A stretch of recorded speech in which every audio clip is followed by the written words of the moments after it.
Hi everyone.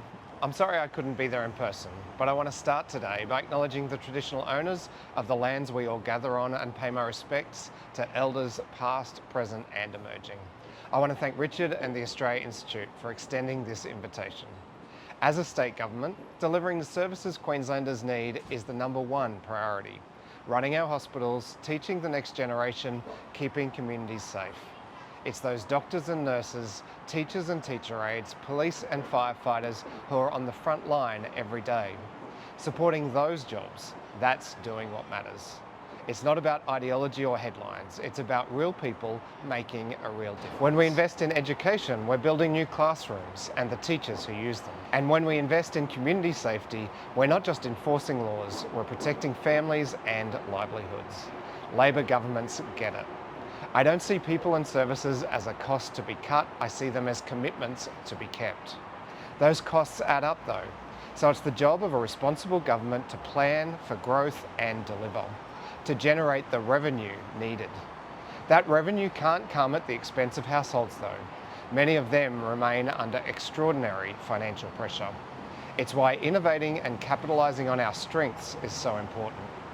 The last budget delivered by my government invested $107 billion into the 4-year infrastructure program. At that point, we were projecting Queensland's general government net debt at $27.4 billion in 24-25. Many people compare that to Victoria's $156 billion and New South Wales with $103 billion. When those comparisons are made, the critique is often on expenditure, but it should equally be on revenue. That budget forecast a $2.6 billion deficit with a projected return to surplus in 2026-27. My government decided to shift the pressure off household budgets and onto the state budget when inflationary pressures were at their highest. But we charted a path back to surplus. How did we do it? I'll get to that. Now, a fair go. You might have heard that before. It's something Queenslanders and all Australians aspire to. It's in our national DNA, this idea that where you're born or how you get your start in life shouldn't define where you end up. We are proud to work hard, and if you do that and look out for your mates, you deserve the chance to build a strong future for yourself and your family. That belief, it's powerful. It's powered generations of workers, families and small businesses who've rolled up their sleeves and contributed to make our state great. It's what unites the kid growing up in Mount Isa with the tradie in Ipswich, the nurse in Cairns and the teacher in Logan. But that fair go isn't just about opportunity, it's about fairness of outcomes too. That if you work hard, you'll get your fair share. Because the wealth of our nation belongs to all who helped create it. That means decent wages for an honest day's work, it means good schools and hospitals no matter your postcode. It means affordable housing, reliable public transport and clean, secure energy that keeps the lights on and the bills down. That's what Queensland's coal royalties are all about. In 2022, energy prices skyrocketed around the world. We saw spot coking coal hit prices of $900 a tonne. Thermal coal prices were reaching $700 a tonne. Coal mining companies started reporting their largest profits ever. Meanwhile, those high energy prices were being passed on to Queensland households. That wasn't fair, if you ask me.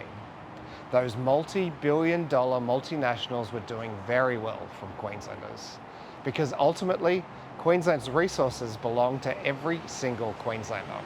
So we did something about it. Labor in Queensland introduced progressive coal royalties. So as the price of coal increased, so too did the rate of royalties. Meaning the more money big international corporations made off our valuable and limited resources, the more money was returned to Queenslanders. In their first year of implementation, the revenue generated from our progressive coal royalty tiers was worth $5.8 billion. And in 2 years, an extra $9.4 billion in additional revenue was delivered back to Queensland. We went from budgeting the biggest deficit in Queensland's history during COVID in 2020 to delivering the state's biggest ever surplus in 2022-23. Because of this budget boost, our government was able to do what mattered for Queensland households, to reduce cost pressures and invest in new infrastructure. With our royalty revenues, we were able to deliver the biggest cost of living package in the country. $1,000 electricity rebates for every household, 20% off car rego, 50-cent public transport fares everywhere. We funded free kindy for every 4-year-old. We delivered $3.6 billion for new and upgraded hospitals across regional Queensland, including a new hospital for the coal mining community of Moranbah. Implementing a change to the way Queensland collects revenue, a change as big as coal royalties, was not without its challenges. There was pushback and relentless campaigns. They continue. Multi-million-dollar campaigns from the companies crying poor. Scaremongering that coal companies would flee the state, workers would lose their jobs, but that didn't eventuate. We stuck to our guns and took a stance. It paid off for Queenslanders. And it continues to pay to this day. And it's paying for schools and hospitals in other states and territories too, thanks to the equalising mechanism of the GST. Coal royalties are a policy I'm proud of. What they have delivered for Queensland households when they needed it most. Delivered support directly to households who were feeling the pinch, improved health services, and guaranteed generational investment in future jobs. And while the current LNP government have opened the door to winding back these coal royalties, I can guarantee that Labor will not walk away from our commitment to Queenslanders, a commitment to give back to them their fair share. The pathway we took to deliver new revenue into the Queensland budget is a lesson for other states in what can be done when you tune out the noise, when you focus on delivering for everyone. Queensland households were better off for it. And that's what matters. Thanks for watching, and a very special thank you to all our supporters who help keep us running. We're not funded by political parties or fossil fuel companies or government, but by people like you who know the importance of evidence-based research in shaping the critical decisions facing Australia.